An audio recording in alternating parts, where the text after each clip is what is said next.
चार, 5, एलिस ने गिना। अपनी आंखें बंद करो, बॉब ने कहा। बॉब हड़बड़ी में छिपने की जगह ढूंढने लगा। कुर्सी के पीछे, सोफे के पीछे या फिर पर्दों के पीछे। 6, 7, 8, 9 और 10। लेकिन सुनो बॉब, तुम्हें ढूंढने के लिए तो मैं अपनी आंखें भी नहीं खोलूंगी।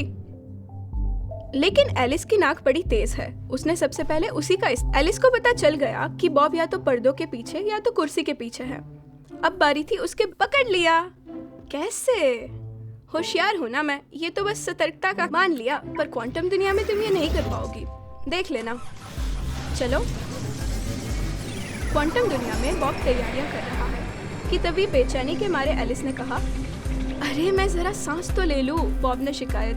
10, 9, 8, 7, 6, 5, 4, 3, 2।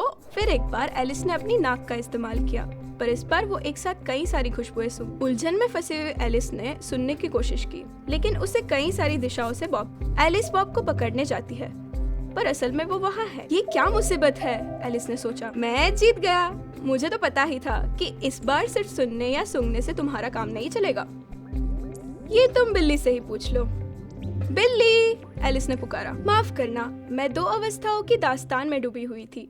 ये कहानी उन बिल्लियों के बारे में है जो ये नहीं समझ पाती। वो सब छोड़ो बिल्ली, तुम मुझे ये बताओ कि बॉब एक साथ इतने सारे जगहों पे कैसे छुपा था? क्वांटम डिकोहेरेंस। असल में बॉब ये सारी जगहों पे एक साथ नहीं था, लेकिन मैंने तो उसे देखा था, या मुझे लगा कि मैंने उसे। तुम बस बॉब कहाँ छुपा हो सकता है उसकी संभावित जगहों को देख रही थी, लेकिन जैसे ही बॉब से तुम्हारा कोई भी संपर्क या व्यवहार हुआ, ये साफ हो गया कि वो असल में कहाँ था। और यहाँ क्वांटम दुनिया में ऐसी बहु अवस्था यानी लेकिन सामान्य दुनिया में तो एलिस ने मुझे सिर्फ उसके नाक और कान की मदद। बिल्कुल, ये एक तरह का परस्पर व्यवहार यानी इंटरैक्ट। सामान्य दुनिया में सुपरपोजिशन तुरंत खत्म है, लेकिन यहाँ इस दुनिया में हमें उसको समझने और देखने का समय। वैज्ञानिक इसका कोई उपयोग कर सकते हैं। यही तो है सबसे रोमांचक बात।